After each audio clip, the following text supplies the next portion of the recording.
আসসালামু আলাইকুম। সবাই কেমন আছেন? আমি ভালো আছি আলহামদুলিল্লাহ। আজকের ব্লগটি সন্ধ্যা থেকে শুরু করছি। আজকে শুক্রবার, এখন বাজে সন্ধ্যা ৬টা। আমি ব্লগটি এখান থেকেই শুরু করছি।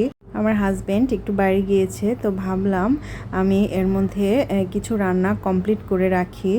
সকালে তেমন কিছু একটা খাইনি, আর দুপুরে হালকা পাতলা কিছু খেয়ে নিয়েছিলাম। আজকে শুক্রবার যেহেতু, তাই ভাবলাম রাতে কিছু একটা ভালো রান্না করি। দেখেন আমার পিছনে ওয়েদারটা খুবই সুন্দর, সন্ধ্যাবেলা আকাশটা একদম নীল, আর আকাশে খুব সুন্দর একটা চাঁদ উঠেছে, অর্ধ চন্দ্র।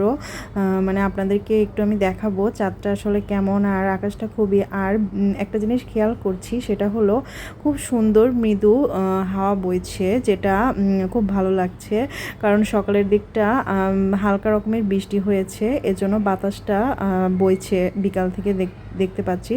তো আমি এরকম আবহাওয়ায় আমার খুবই ভালো লাগে, আর আমি কিছুক্ষণ জানালার পাশেই বসেছিলাম আবহাওয়াটা উপভোগ করার জন্য। তো আজকে আমি ভাবলাম এই আবহাওয়ায় কি রান্না করা যায়, এটা একটু আপনাদের সঙ্গে শেয়ার করব। ভাবলাম একটু চিকেন রান্না করি, আর সাথে ইলিশ মাছ ভাজবো। দেখেন আমি একটু আপনাদের আগে ওয়েদারটা দেখাই, দেখেন কি সুন্দর লাগছে, একদম মানে নীল আকাশ, সন্ধ্যাবেলার সুন্দর একটা ওয়েদার। আকাশটা যে এত সুন্দর লাগবে আমি কখনোই ভাবিনি। দেখেন ওই যে চাঁদটা কি সুন্দর লাগছে, আশা করি আপনাদেরও ভালো লাগবে। আর আমি হয়তো ওভাবে এটাকে ফোকাস করতে পারিনি, কিন্তু খুবই সুন্দর লাগছে। দেখেন আমি কিছুক্ষণ আগে এই চিকেনটা ফ্রিজ থেকে বের করে ভিজে রেখেছিলাম। এটা হচ্ছে চিকেন, একদম ফ্রেশ চিকেন। আমার হাজব্যান্ড 2 দিন আগে এই চিকেনটা কিনে এনেছিল, আমি এটা পরিষ্কার করে ফ্রিজে রেখে দিয়েছিলাম। এখন আবার একটু পরিষ্কার করে নিচ্ছি। প্রথমে চিকেন আমি পানি দিয়ে সুন্দর করে পরিষ্কার করে নিয়েছি, ময়লাগুলো যেন চিকেনের মধ্যে না থাকে। এরপর এটা আমি পানি ঝরাতে দিব। দেখেন একদম পরিষ্কার করে নিয়েছি, কোনো ময়লা নেই। আর চিকেনগুলো একদম ফ্রেশ। এটা হচ্ছে কলিজা, এটা আমি আলাদা করে রেখেছি। এটা পরে আমি ঝোলের উপরে এটা দিয়ে দিব, আগে দিলে বেশি নরম হয়ে যায়।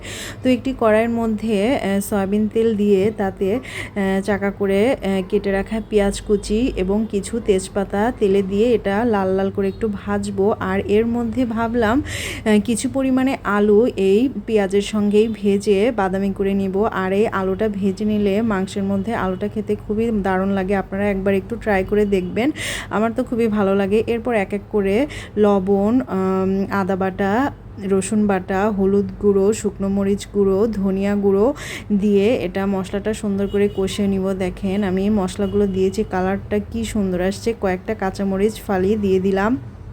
তো এখন মশলাটা আগে কষাবো, আর আলুটা তো ভেজেই নিয়েছি। এই আলুটা খেতে তরকারির মধ্যে খুবই ভালো লাগবে, আশা করি আপনারা খেয়ে দেখবেন। আমি এর আগেও খেয়েছি। এই দেখেন মশলাটা কষানোর পরে কি সুন্দর একটা কালার এসেছে, একদম টকটকে লাল কালার। আর মুরগির মাংস একটু ঝাল করে রান্না করলেই আমার কাছে খুব ভালো লাগে। দেখেন কষানোর পরে তেলটা বের হয়ে এসেছে, তেলটা বের হয়ে আসলে মনে করবেন তরকারি কষানো হয়ে গিয়েছে। এখন আমি এতে সামান্য পরিমাণে একটু পানি দিব, তবে পানি দেওয়ার আগে ভাবলাম আগে মাংসটা দিয়ে দেই। দেখেন মাংসটা আমি কড়াইয়ের মধ্যে দিয়ে দিচ্ছি, দিয়ে হালকা পরিমাণে একটু নাড়াচাড়া দিব। আর পানি কেন আমি পরে দিতে চাচ্ছি সেটা একটু আপনাদের বলে দিই, কারণ এই মাংসটা দেওয়ার পরেই এমনিই পানি কিছু বের হয়ে পড়বে তরকারির মধ্যে। আপনারা যদি একটু খেয়াল করেন তাহলে বুঝতে পারবেন।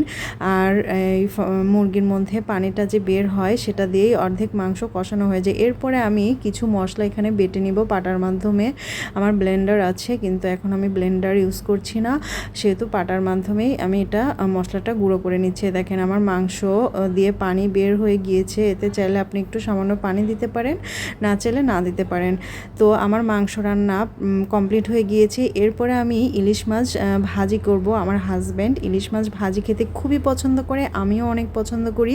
ইলিশ ভাজি, ইলিশ দো পেঁয়াজা যেভাবে রান্না করবেন সেভাবেই ইলিশ খেতে মজা। এখন যেহেতু বর্ষার সিজনটা চলে গিয়েছে, তবুও পানি আছে নদীতে খুবই ভালো। আর এটা হচ্ছে বরিশালের ইলিশ, এটা খেতে খুবই ভালো লাগে। তো ভাবলাম আজকে শুক্রবার, ওকে রাতের বেলা এই মাছগুলো ভেজে দেই, ও খুব মজা করে খাবে, আমিও খাবো। তো একটি কড়াইয়ের মধ্যে সয়াবিন তেল দিয়ে বিভিন্ন রকমের মশলা দিয়ে মাছটা মেখে রেখেছিলাম। এতে দিয়েছিলাম লবণ, হলুদ গুঁড়ো, মরিচ গুঁড়ো, ধনিয়া গুঁড়ো দিয়ে মাখিয়ে তারপরে সয়াবিন তেলে এটা ভেজে নিচ্ছি। একটু কড়া করে ভাজবো। আমার হাজব্যান্ড একটু কড়া মাছ ভাজি খেতে পছন্দ করে। দেখেন সুন্দর একটা কালার এসেছে। আর ইলিশ মাছের তেল ভাতের সাথে মাখিয়ে খেতে খুবই মজা লাগে। তো আমি ভাবলাম কিছু পরিমাণে মাছের সাথে পেঁয়াজের বেরেস্তা আর একটু কাঁচামরিচ ভেজে নিব।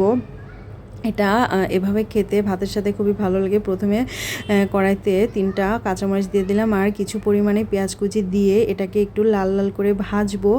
দেখেন কালারটা কি সুন্দর এসেছে। একদম লাল লাল করে ভাজলে এই পেঁয়াজের বেরেস্তাটা ভাতের সাথে খুবই ভালো লাগে। এরপর আমার পেঁয়াজটা ভাজা হয়ে গিয়েছে। এখন আমি মাছটা আবারও কড়াইয়ের মধ্যে দিয়ে দিলাম। দিয়ে এটা আবার কিছুক্ষণ ভাজি করব, যেন মাছটা একটু কড়া ভাজি হয়। আর কড়া ভাজি আমার হাজব্যান্ড খেতে পছন্দ করে, এজন্যই আমি মাছটা কড়া ভাজি করলাম। তারপর আমি একটু আলু আর বেগুন দিয়ে ভাজি করে নিলাম। এই ভাজিটা আমার কাছে খেতে খুবই ভালো লাগে, আমার হাজব্যান্ডও খেতে পছন্দ করে। দেখেন ভাজিটা খুবই সুন্দর। এই তো আমার রান্না শেষ। প্লেটে ভাত নিয়েছি, গরম ভাত। দেখুন একদম ধোয়া উঠছে গরম ভাত। বাড়িতে মুরগির মাংস নিয়েছি 2 পিস, ইলিশ মাছ ভাজা নিয়েছি, আলু ভাজি একটু করেছিলাম, সেটা ভিডিওতে দেখা পারি না। আর একটু গন্ধরাজ লেবু নিয়েছি। দেখেন খুবই ভালো লাগছে। গরম গরম ভাত খেয়ে নেব। আর এখানে আমি আমার হাজবেন্ডের জন্য একটু গরম দুধ করে রাখছি, মানে জাল দিচ্ছি। রাতের বেলা চেষ্টা করি ওর জন্য একটু গরম দুধ মগের মধ্যে দিয়ে ওকে খাওয়াতে। দেখেন দুধে কি সুন্দর বলক এসেছে। এটা উত্তরবঙ্গের একদম খাঁটি গরুর দুধ, আমাদের গ্রাম থেকে নিয়ে আসা। দেখেন সর পড়ে গিয়েছে। তো ভিডিও ভালো লাগলে অবশ্যই লাইক কমেন্ট শেয়ার করবেন। আল্লাহ হাফেজ।